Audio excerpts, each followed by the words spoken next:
Good morning, students. Today we will discuss income method to calculate national income.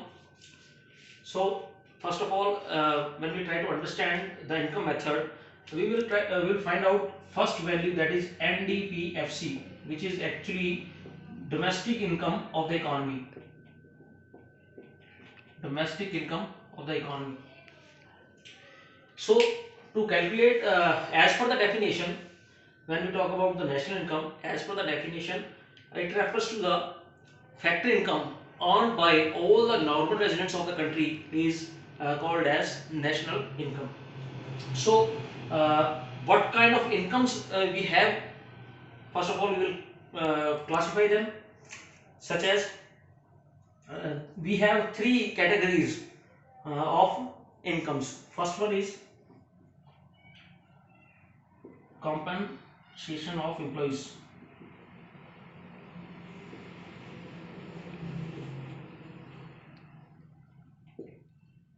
Compensation of employees. Second one is operating surplus.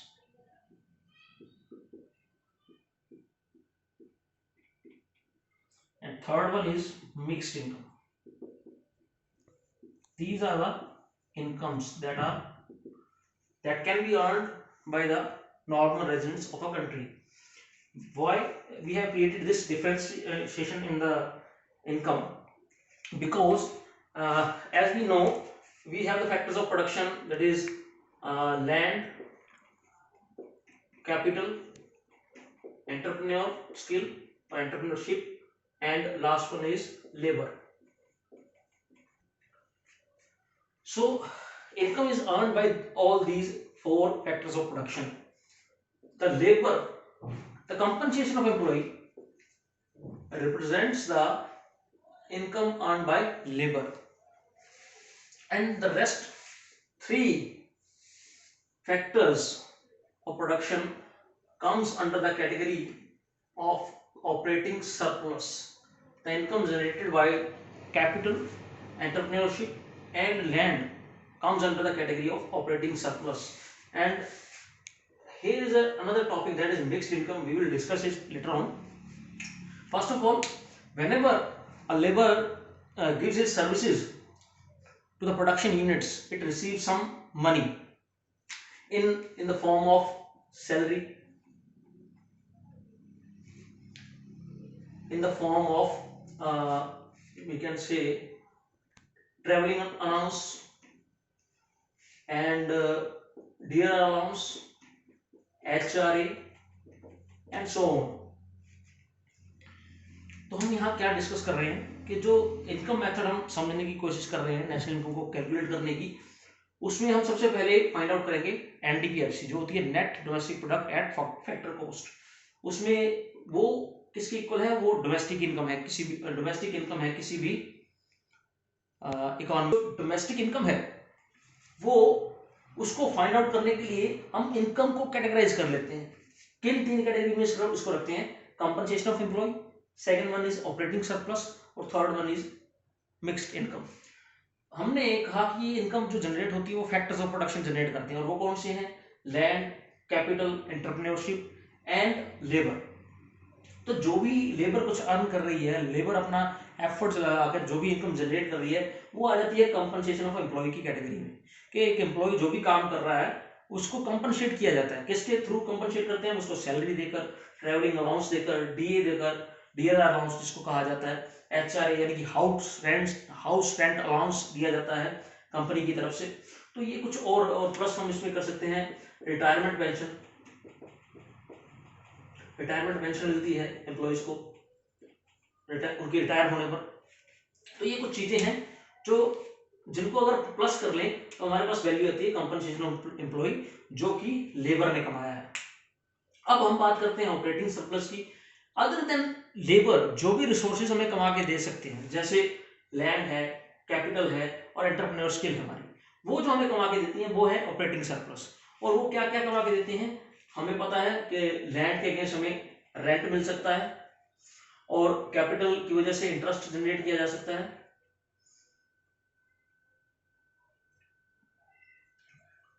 Capital को interest मिल जाता है, और entrepreneur जो है वो profit लेता है।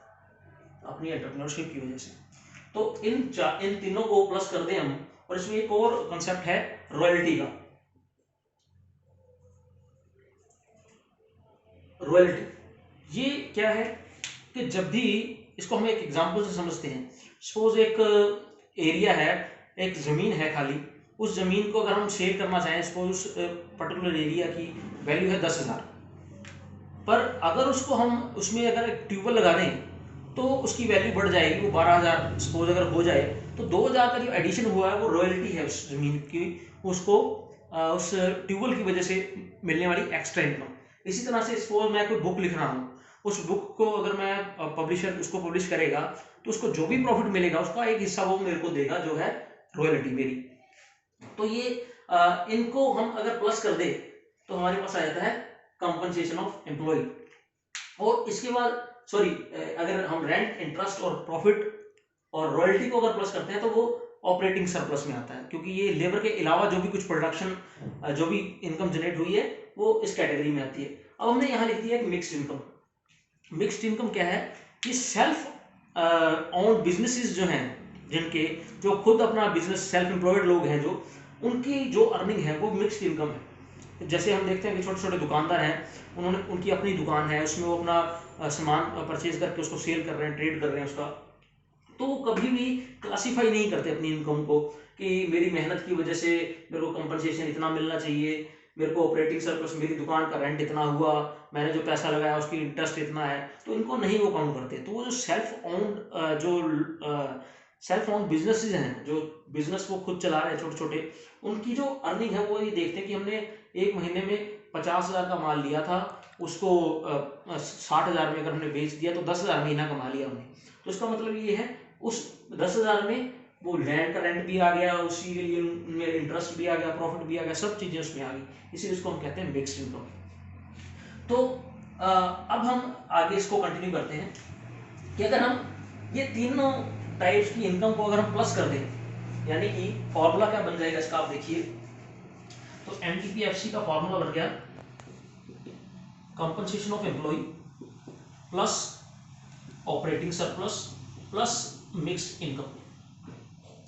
तो इनको अगर हम प्लस कर देते हैं तो हमारे पास एनडीपीएफसी यानी कि net domestic factor product at factor cost आ जाता है। यहाँ भी आप देखिए कि यहाँ पर फैक्टर कॉस्ट लिखा हमने, उसका रीजन क्या है? उसका रीजन ये है कि फैक्टर्स ऑफ प्रोडक्शन है, उनको जो कुछ मिल रहा है उनके उनमें इसमें हमने इनडायरेक्ट टैक्सेस की बात नहीं की है, सब्सिडीज की बात नहीं की है, तो ना तो इसके ऊपर इनडायरेक्ट टैक्सेस का इफेक्ट है ना ही सब्सिडीज का इफेक्ट है, इसलिए ये हमारी वैल्यू जो आती है वो फैक्टर कॉस्ट पे है। तो एनडीपीएफसी हमारे पास आई net domestic product at factor cost. अब इसमें एक चीज बड़ी इंपॉर्टेंट है, वो ये है कि जो प्रॉफिट है, थोड़ा सा इससे हटके इसी को कंटिन्यू कर रहे हैं हम प्रॉफिट को, और ये जो प्रॉफिट हम कॉर्पोरेट हाउसेस की बात कर रहे हैं, जो बड़ी बड़ी इंडस्ट्रीज हैं, वो जो कॉर्पोरेट हाउसेस हैं वो जो इनकम जनरेट करती हैं, उनको खासतौर से हम इसमें मेंशन करते हैं। उनके इस प्रॉफिट के 3 हिस्से होते हैं। ये इसके बाद हालांकि वहां हम इसको डिस्कस कर सकते थे, पर हम यहाँ इसको डिस्कस करें, थोड़ा इसके ऊपर फोकस करिए। प्रॉफिट के 3 हिस्से, first one is corporate tax, second one is dividend, और थर्ड वन है अनडिस्ट्रीब्यूटेड प्रॉफिट।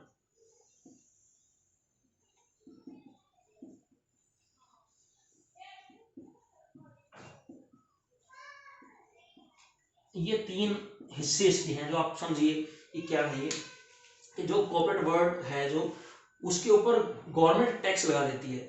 तो कॉर्पोरेट टैक्स, कॉर्पोरेट प्रॉफिट के ऊपर या कहीं कॉर्पोरेट की जो इनकम है उसके ऊपर जो टैक्स लग गया, एक तो वो इसका हिस्सा है।